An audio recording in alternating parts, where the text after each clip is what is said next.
بسم الله الرحمن الرحيم. الحمد لله رب العالمين، والصلاة والسلام على سيد الأنبياء والمرسلين وعلى آله وأصحابه أجمعين. أما بعد، فأعوذ بالله من الشيطان الرجيم. بسم الله الرحمن الرحيم. وَإِذَا قِيلَ لَهُمُ اسْجُدُوا لِلرَّحْمَنِ قَالُوا وَمَا الرَّحْمَنُ أَنَسْجُدُ لِمَا تَأْمُرُنَا وَزَادَهُمْ نُفُورًا. تبارك الذي جعل في السماء بروجا وجعل فيها سراجا وقمرا منيرا وهو الذي جعل الليل والنهار خلفة لمن أراد أن يذكر أو أراد شكورا. صدق الله مولانا العظيم. آیت سجدہ تلاوت کی گئی ہے، احباب اپنا اپنا سجدہ بعد میں ادا کر لیں۔ بسم اللہ الرحمن الرحیم۔ قرآن کریم نے ارشاد فرمایا وَإِذَا قِيلَ لَهُمُ اسْجُدُوا لِلرَّحْمَنِ، جب ان سے کہا جاتا ہے نا کہ تم رحمان کو سجدہ کرو، یہ آگے تعجب سے کہتے ہیں قَالُوا وَمَا الرَّحْمَنُ، وہ رحمان کون ہے؟ چونکہ مشرکین مکہ جو تھے، عرب کے جو لوگ تھے، رسول اللہ صلی اللہ علیہ وسلم کا واسطہ سب سے پہلے جن کافروں اور مشرکوں سے پڑا، وہ اللہ تعالی کی رحمان اور رحیم کی صفت سے بالکل بھی واقف نہیں تھے، اس کو مانتے بھی نہیں تھے۔ رسول اللہ صلی اللہ علیہ وسلم کی زبان مبارک سے جب رحمان و رحیم کا تذکرہ سنا تو انہوں نے یہ کہا جناب ہمیں تو کہتے ہیں کہ ایک خدا کی عبادت کرو، خود پتہ نہیں کتنوں کی کرتے ہیں۔ سورہ بنی اسرائیل میں فرمایا قُلِ ادْعُوا اللَّهَ أَوِ ادْعُوا الرَّحْمَنَ أَيَّمَّا تَدْعُوا فَلَهُ الْأَسْمَاءُ الْحُسْنَى وَلَا تَجْهَرْ بِصَلَاتِكَ وَلَا تُخَافِتْ بِهَا۔ اور یہی معاملہ ہوا جب صلح حدیبیہ کا معاہدہ لگے لکھنے۔ صلح حدیبیہ کے معاہدے پر بھی رسول اللہ صلی اللہ علیہ وسلم کی طرف سے جب اللہ کے صفاتی نام میں سے رحمان اور رحیم آئے، ان کا جی ہم کسی رحمان اور رحیم کو نہیں جانتے۔ قرآن کریم نے کیا ارشاد فرمایا؟ قرآن کریم نے ارشاد فرمایا اللہ تعالیٰ کے یہ صفاتی نام ہے، جس طرح اللہ کی صفات کی کوئی حد نہیں، اللہ کے صفاتی ناموں کی بھی کوئی حد ہے۔ بس تمہیں حکم یہ ہے وَلِلَّهِ الْأَسْمَاءُ الْحُسْنَى فَادْعُوهُ بِهَا، اللہ تعالیٰ کے بہت سارے اچھے نام ہیں، تم اللہ تعالیٰ کو ان اچھے ناموں کے ذریعے پکارو۔ آج بھائی ہمیں شکوہ ہے ہماری دعا قبول نہیں ہوتی۔ اللہ تعالیٰ سے جب بھی دعا مانگی جائے، اللہ تعالیٰ کے تمام اسماء و صفات، اللہ تعالیٰ کی تمام جتنی آتی ہے اردو میں، عربی میں، دعا میں جب بندہ انفرادی دعا مانگے تو اللہ تعالیٰ کو پکارے۔ ایسا ممکن ہی نہیں ہے کہ بندہ اللہ تعالیٰ کو اللہ تعالیٰ کے اسماء الحسنہ کے ذریعے پکارے اور اللہ اپنے بندے کی پکار نہ سنے۔ رسول اللہ صلی اللہ علیہ وسلم کی دعاؤں میں سے ایک دعا ہے اللہ میں آپ کو آپ کے تمام اسماء کے ذریعے پکارتا ہوں، جس کو میں جانتا ہوں، جن کو میں نہیں جانتا۔ اے اللہ میں آپ کو آپ کے اسم اعظم کے ذریعے پکارتا ہوں، میرے علم میں نہیں ہے آپ کا سب سے بڑا نام کون سا ہے، آپ کے علم میں تو ہے۔ اے اللہ آپ کے علم میں جو آپ کا سب سے اونچا نام ہے، میں اسی کے ذریعے آپ کو پکارتا ہوں۔ بھائی دعا میں اللہ سے یہ مانگ کر تو دیکھو اے اللہ میں آپ کو آپ کی تمام صفات اور تمام اسماء کے واسطہ سے پکارتا ہوں۔ اللہ تعالیٰ کے جو نام ہیں ان میں بہت برکتیں، ان میں بھائی کیا ہے؟ بہت برکتیں ہیں۔ میرا جی چاہتا ہے کہ جمعے کے بیانات میں کوئی 2-3-4 بیان مسلسل اللہ تعالیٰ کے جو 100 نام ہیں ان کی تشریح کیا ہے، لیکن چونکہ وہ تھوڑی سی باریک بات ہوتی ہے لیکن ہوتی بہت، اس سے خطرہ ہوتا ہے کہ جمعے میں جو عام لوگ ہیں نا پھر ان کو نیند آنے لگ جاتی، چونکہ اللہ تعالیٰ کے ایک ایک جو اسم ہے اس کے پیچھے، مثلا القدوس، سبحان، دونوں کا معنی کیا ہے؟ پاک۔ دونوں کا معنی کیا ہے بھائی؟ جب دونوں کا معنی پاک ہے تو سبحان اللہ اور القدوس کہنے کی ضرورت کیا تھی؟ حالانکہ سبحان اللہ ایک اور طرح کی پاکیزگی ہے اور القدوس ایک اور طرح کی پاکیزگی ہے۔ الرحمن الرحیم، اس کو تو آپ سمجھتے ہیں، دونوں رحم سے ہیں، لیکن رحمان اور چیز ہے، رحیم اور چیز ہے۔ ایک ایک اللہ کا جو صفتی نام ہے اس کی ایک بہت اعلیٰ معنی اور بہت گہری اس کی تشریح ہے۔ بظاہر غفار اور غفور، بھائی کیا غفار اور غفور ایک ہی ہے؟ اردو میں کیا کہیں گے؟ مہربان، حالانکہ غفار اور ہے، غفور اور۔ اللہ تعالیٰ سمیع ہے، سنتے، سامع بھی ہے۔ سامع کا معنی بھی سننا، سمیع کا معنی بھی سننا۔ بھائی جب دونوں کا معنی سننا ہے تو دو نام کیوں ایک ہونا چاہیے؟ نہیں، سامع اور ہے، سمیع اور ہے، دونوں میں بڑا فرق ہے۔ دونوں میں کیا ہے؟ جس طرح قرآن کا نام کہیں قرآن ہے، کہیں کتاب ہے، کہیں فرقان ہے، کہیں شفا ہے، کہیں کچھ ہے، ہر نام قرآن کا ایک مستقل تعارف اپنے اندر لیے ہوئے ہے۔ بھائیو میری بات سنو، اسی طرح اللہ کے تمام صفاتی ناموں میں سے ہر اسم اللہ تعالیٰ کی ایک الگ صفت اور الگ شان کو اپنے اندر لیے ہوئے ہیں، اپنے اندر لیے ہوئے ہیں۔ اس لیے قرآن کریم نے فرمایا وَإِذَا قِيلَ لَهُمْ، جب ان سے کہا جائے اسجدوا للرحمن، تم سجدہ کرو کس کو؟ رحمان کو۔ قالوا وما الرحمن، آگے سے تو نعوذ باللہ بڑی حقارت کے ساتھ کہتے ہیں وہ رحمان کیا ہے؟ انسجد لما تأمرنا، کیا ہم سجدہ کریں ان کو جن کو آپ ہمیں سجدہ کرنے کا کہہ رہے ہیں؟ وزادهم نفورا، ان کی تو نفرتیں بڑھ جاتی، یعنی اللہ کے نام سے یہ اتنے چڑھتے ہیں۔ بھائی کیا؟ اللہ کے نام سے۔ اس سے پتہ چلا جس کو دین اور اللہ کے نام سے چڑ پیدا ہوتی ہو وہ کبھی بھی مسلمان نہیں ہو سکتا، یہ کافروں کا عمل۔ لا تسمعوا لهذا القرآن والغوا فیہ لعلکم تغلبون، کافر کہتے تھے اس قرآن کو نہ سنو، شور مچاؤ تاکہ کسی کے کانوں تک اس کی آواز نہ جا سکے۔ اس لیے مسلمان کبھی بھی اللہ کے نام سے، اللہ کے دین کی بات سے چڑھے گا نہیں۔ فرمایا تبارک الذی، بابرکت ہے وہ ذات۔ پچھلے اسی پارے میں تیسری مرتبہ یہ لفظ آ رہا ہے، بابرکت ہے وہ ذات۔ یہ سورہ فرقان میں شروع کہاں سے ہوئی تھی؟ تبارک الذی نزل الفرقان علی عبدہ، اور پھر دوسرا رکوع پھر آیا تبارک الذی ان شاء جعل، یہ پھر آ گیا تبارک الذی جعل فی السماء، بابرکت ہے وہ ذات۔ اور بھائی سورہ ملک کہاں سے شروع ہو رہی ہے؟ تبارک الذی، یہ بابرکت ہے وہ ذات، اس کا کیا مطلب؟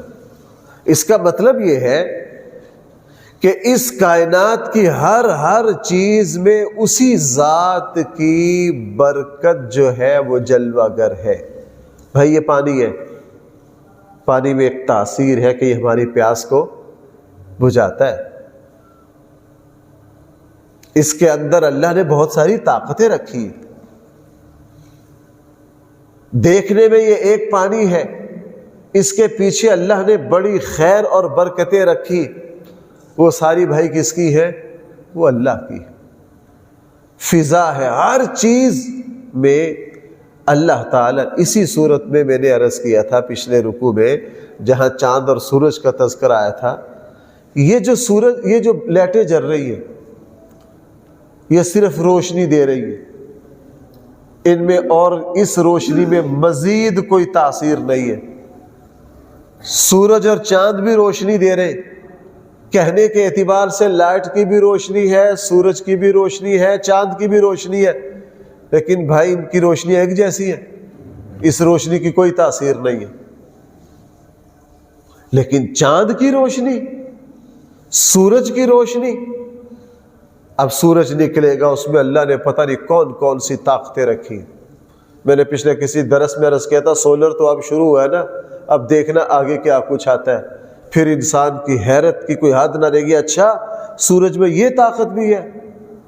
آپ ذرا کہیں جو ماہر ڈاکٹر ہیں ان کے پاس بیٹھے، وہ بتائیں گے آپ کو کون کون سے انجیکشن سورج سے تیار ہو رہے ہیں۔ پٹھے کا فلاں، یہ بھی سورج کا، یہ بھی سورج کا، یہ بھی سورج کا، یہ بھی سورج سے پیدا ہو رہا ہے۔ یہ جو دنیا کی مینا کاریاں، اگر اللہ چاند کی چاندنی کو روک دے تو درختوں پر یہ جو خوبصورت کلر آتے ہیں، یہ سبزہ ہے، یہ گلاب کا پھول ہے، یہ موتیے کا پھول ہے، ایک ہی مٹی، ایک ہی ہوا، دو قریب قریب گملوں میں لگے ہوئے ہیں، دونوں کے کلر بھی مختلف ہے، دونوں کی خوشبوئیں مختلف ہیں۔ بھائی یہ سارا کمال کس سے پیدا ہو رہا ہے؟ چاند اور سورج سے۔ اس لیے فرمایا تبارک الذی، اور بھائی دیکھو وہی اللہ کی برکت ہے۔ ہم دنیا میں چل پھر رہے ہیں، ہمارے اندر صلاحیت ہے، لیکن جس کی جتنی عمر ہے وہ اپنی طبی عمر گزار کے وہ جائے جنت میں، جا کے وہی اللہ کی برکت ہے۔ اللہ جل جلالہ اپنی ساری برکتیں انسان میں پھونک دیں گے، اور پھر اعلان ہوگا جناب اب تمہیں کبھی موت ہے نہیں آئے گی، اب تمہیں کبھی بڑھاپا، اب تمہیں کبھی کمزوری۔ یہ نہیں کہ 15 منٹ یوں بیٹھ کے جب اٹھ کر کھڑے ہوئے تو ٹانگ ہی سو گئی۔ جنت میں کسی کی نہیں ٹانگ سوئے گی، جنت میں کسی کی ٹانگ نہیں سوئے گی۔ اللہ فرمائیں گے دنیا کی ساری کمزوریاں جو تھی وہ اس نظام میں تھی، ہم نے وہ نظام ہی لپیٹ دیا، ہم نے وہ نظام ہی، وہ جہان ہی کیا کر دیا، ہم نے تمہارے لیے نیا جہان بچھایا ہے، نیا جہان، نئی رسمیں، نئی ادائیں۔ یہ اللہ کی شان ہے۔ جنت میں جا کے ایسے ہی ہوگا۔ اس لیے دنیا میں بھی بھائی ساری برکتیں کس کی ہیں، اور مرنے کے بعد بھی ساری برکتیں کس کی ہیں؟ تبارک الذی، بابرکت ہے وہ ذات، جعل فی السماء بروجا، جس نے آسمان میں برج بنائے۔ بھائی برج سے کیا مراد ہے؟ یا تو چاند، سورج، بڑے بڑے سیارے اور ستارے، انہی کو برج کہا گیا۔ اگر یہ کہا جائے تو یہ بات وہی ہوگی جو قرآن بار بار کہہ رہا، ہم نے آسمان میں چاند اور سورج اور ستارے رکھ۔ نمبر 2، بعض اہل علم نے فرمایا برج سے مراد آسمان پر وہ بڑی بڑی فرشتوں کی چھاؤنیاں ہیں، بڑے بڑے مرکز ہیں جہاں لاکھوں فرشتے رہتے۔ بھائی ان کو کیا کہا گیا ہے؟ برج کہا گیا۔ تیسرا قول یہ ہے کہ برج سے مراد وہ سیارے جب وہ اکٹھے ہوتے ہیں وہ خاص شکل اختیار کر لیتے ہیں۔ ہمارے یہاں کوئی بیل کے سینگ کی طرح کوئی فلاں، یہ بھائی یہ 12 برج ہیں یا نہیں؟ وہ تصویریں بنتی ہیں کہ اوپر کی جو کہکشاں ہے، کہکشاں تو لاکھوں سیاروں پر اور ستاروں پر مشتمل ہوتی ہے، اس کہکشاں کی ایک مخصوص تصویر ہے، اسی تصویر کے نام سے برج بنا دیے گئے ہیں۔ بالکل وہ بھی مراد ہو سکتے، بھائی وہ بھی کیا ہو سکتے۔ اور نمبر 4، چوتھا قول یہ ہے کہ سورج ہر روز نئی جگہ سے نکلتا ہے اور نئی جگہ غروب ہوتا ہے۔ اس کی بھائی 365 منزلیں ہیں یا نہیں؟ کل جہاں سے سورج نکلا تھا، آج جہاں سے نکلے گا کل وہاں سے، یہ پورے سال میں سورج ہر روز اپنے مقام کو تبدیل کرتا ہے، اور جہاں غروب ہوتا ہے اور ہر روز اپنے غروب کو بھی کیا کرتا ہے۔ تو بھائی سورج کے غروب اور طلوع کی جگہ کو برج کہا گیا ہے۔ یہ سارے اقوال ہیں، حقیقت یہ ہے کہ یہ سارے ہی مراد ہو سکتے ہیں۔ یہ کیا سارے ہی؟ اس لیے فرمایا بابرکت ہے وہ ذات، جعل فی السماء بروجا، جس نے آسمان میں برج رکھے، وجعل فیہا سراجا، اور اس نے آسمان میں ایک چراغ روشن کر دیا، وَقَمَرًا مُنِيرًا، اور ایک چمکنے والا چاند رکھ دیا۔ یہ چاند اور سورج اس جہان کی زینت ہے، اگر اللہ ان کو ختم کر دے تو یہاں اندھیرا چھا جائے۔ وَهُوَ الَّذِي جَعَلَ اللَّيْلَ وَالنَّهَارَ، وہ اللہ ہی ہے جس نے تمہارے لیے رات اور دن بنایا۔ رات کی اپنی برکتیں، دن کی اپنی برکتیں، رات کی اپنی تاثیر، دن کی اپنی تاثیر۔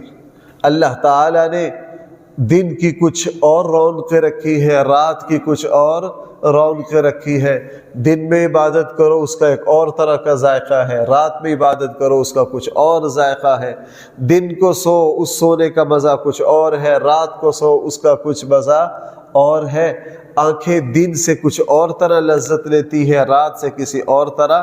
یہ فرمایا ہم نے یہ اللہ کی نشانیاں ہیں، خلفتاً، ہم نے رات اور دن کو ایک دوسرے کا خلیفہ بنایا، آنے جانے والا بنایا۔ یہ باتیں ہم کیوں کہہ رہے ہیں؟ لمن اراد ان یذکر، جو شخص یہ چاہے کہ وہ نصیحت حاصل کرنا چاہتا ہے، او اراد شکورا، یا وہ اللہ کا شکریہ ادا کرنا چاہتا ہے، وہ ان باتوں پر غور کرے۔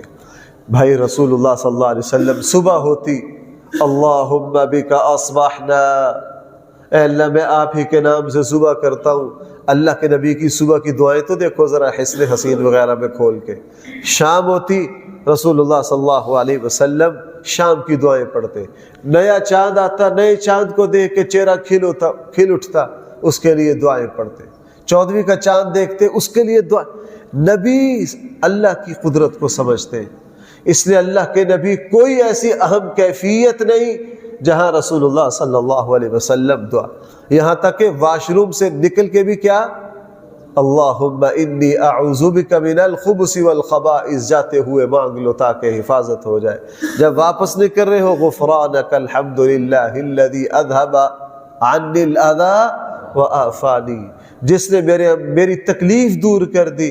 اللہ نہ کرے اگر ہم تمہارے جسم کے اس فضول اجزاء کو تمہارے جسم میں روک دیں تو 3 دن میں تمہارا، کافی پرانی بات ہے۔ ہمارے ایک بہت ماہر حکیم تھے، میں ان کے پاس بیٹھا رہا، بہت عجیب حکیم تھے، اللہ نے بڑی مہارت دی تھی۔ ہم نے زندگی میں اس طرح کے حکیم نہیں دیکھے، چہرہ دیکھ کر، اور جو بتاتے تھے ویسے ہی ہوتا، جو بتاتے تھے ویسے ہی ہوتا تھا۔ مجھے بچپن میں انہوں نے میرا ہاتھ یوں چک کر کے کہا تھا، بچے تجھے زندگی میں پیاس بہت لگا کرے گی، اور بالکل ایسا ہی ہے، بالکل ایسا ہی ہے۔ ہمارے گاؤں کے ایک صاحب تھے، وہ دہی بہت کھاتے تھے۔ اس وقت 75 سال ہے، اس وقت بھی وہ 3-4 کلو دہی کھا سکتے۔ میں طالب علم تھا، 94-95 کی بات ہے، وہ حکیم صاحب ہمارے یہاں آئے، ان صاحب کو کہا کہ آپ ذرا دہی کم کریں، مجھے لگتا ہے آپ کو آخر میں جا کے فالج ہو جائے گا۔ ایسے ہی وہ 3-4 سال پہلے فالج ہے۔ اللہ نے ان میں جو بات میں بتانے لگا تھا، ایک مریض بیٹھے تھے، ان کا صرف آدھا گھنٹہ ان کی پرچی ملا کرتی تھی، 6 سے 6:30 صبح، بس لینے لگ جاتی تھی۔ میں نے صدر پاکستان کو بھی وہاں لینوں میں دیکھا ہے، وزیر اعظم کو بھی وہاں دیکھا ہے، اور بہت متقی پرہیزگار بزرگ تھے، وہ حکیم بھی تھے، تقوی بڑا تھا۔ یوں بیٹھے ایک بڑے خوبصورت نوجوان کو دیکھا، چہرہ یوں دیکھا، اوے پتر اُرا، اس کو قریب بلا لیا، اس کو دیکھا، کہنا مجھے لگتا ہے تجھے قبض کا مرض بہت پرانا ہے، تیرا چہرہ بتا رہا۔ اس نے کہا جی مجھے یہی تکلیف ہے۔ اب میں سوچتا ہوں جو بات میں سمجھانا چاہ رہا ہوں، ہم واش روم سے نکل کے کیا دعا مانگتے ہیں؟ عن الاذی وعافانی، مجھ سے کیا کر دیا؟ دکھ دینے والی چیزوں کو۔ اگر یہ جسم کے بیکار فضلے 3 دن نہ نکلے، چہروں کی رنگتیں بدل جائیں، انسان مچھلی کی طرح تڑپے۔ پیشاب کے بند ہونے کی تکلیف ایسی ہے کہ انسان تڑپتا ہے، منٹوں میں مر سکتا ہے۔ اللہ تعالیٰ نے میرے اور آپ کے دائیں بائیں بھائی، اس لیے قرآن کیا کہہ رہا ہے؟ ایذکر، آپ دیکھ رہے ہیں سورہ فرقان میں اللہ نے اپنی اتنی نشانیاں بیان کی ہیں۔ میں نے سورت کے تعارف میں بتایا تھا کہ اس کی ہر دوسری آیت اللہ تعالیٰ کی عظیم الشان نعمتوں کی نشاندہی کرے گی۔ فرمائی ہم تجھے کیوں کہہ رہے ہیں؟ ہم نے تو تمہیں کوئی مہینے کے بعد بل بھیجنا ان نعمتوں کا؟ نہیں، ہمارا بل یہی ہے اَيَذَّكَّرَ، ان چیزوں کو دیکھ کر تم نصیحت حاصل کرو، او اراد شکورا، اور تم کیا کرو؟ اللہ کا شکر ادا کرو۔ جس وقت آپ نے پانی پی کر کہا نا الحمدللہ، فرشتے کہتے ہیں چلو بھائی اس پانی کا بل ادا ہو گیا۔ کھانا کھا کے کہتے ہیں نا الحمدللہ الذی اطعمنی، فرشتے کہتے ہیں چلو بھائی یہ ساری نعمتوں کا کیا ادا ہو گیا۔ سلام نماز پڑھ کر دل میں الحمدللہ، اللہ نے نماز کی توفیق دی تھی۔ اللہ تعالیٰ فرماتے ہیں میرے بندے تو نے میری نعمت حلال کر دی، اس لیے ساری باتیں فرما کر، چونکہ یہاں اگلی آیت سے قرآن کا یہاں رخ بدل رہا ہے، موضوع بدل رہا ہے۔ اتنی نعمتیں پورے رکوع کے رکوع آئے، قرآن نے بریک یہاں لگائی اَيَذَّكَّرَ او اراد شکورا، یہ نعمتوں کا مضمون پورا ہو گیا۔ بھائی میں ویسے زور نہیں دے رہا، شروع کیا تھا تبارک الذی سے، میں سورہ فرقان کہاں سے شروع ہوئی تھی؟ بابرکت ہے وہ ذات، اور ان نعمتوں کا تذکرہ کہاں ختم کیا؟ اَيَذَّكَّرَ او اراد، تو حاصل کیا نکلا؟ ہر چیز کرشمہ ہے اللہ کا، اور تمہیں چاہیے کہ تم نصیحت حاصل کرو اور کیا کرو؟ تم شکریہ ادا کرو۔ یہ مضمون مکمل ہو گیا۔ اب عباد الرحمن سے ایک دوسرا مضمون چل پڑا ہے، پورے رکوع کا آگے دوسرا مضمون ہے۔ اللہ تعالی ہم سب کو صحیح فہم عطا فرمائے۔ الحمدللہ رب العالمین، والصلاة والسلام علی سید الانبیاء والمرسلین وعلی آلہ واصحابہ اجمعین۔ ربنا آتنا فی الدنیا حسنہ وفی الآخرة حسنہ وقنا عذاب النار۔ صلی اللہ تعالی علی خیر خلقہ سیدنا مولانا محمد وآلہ واصحابہ اجمعین برحمتک یا ارحم الراحمین۔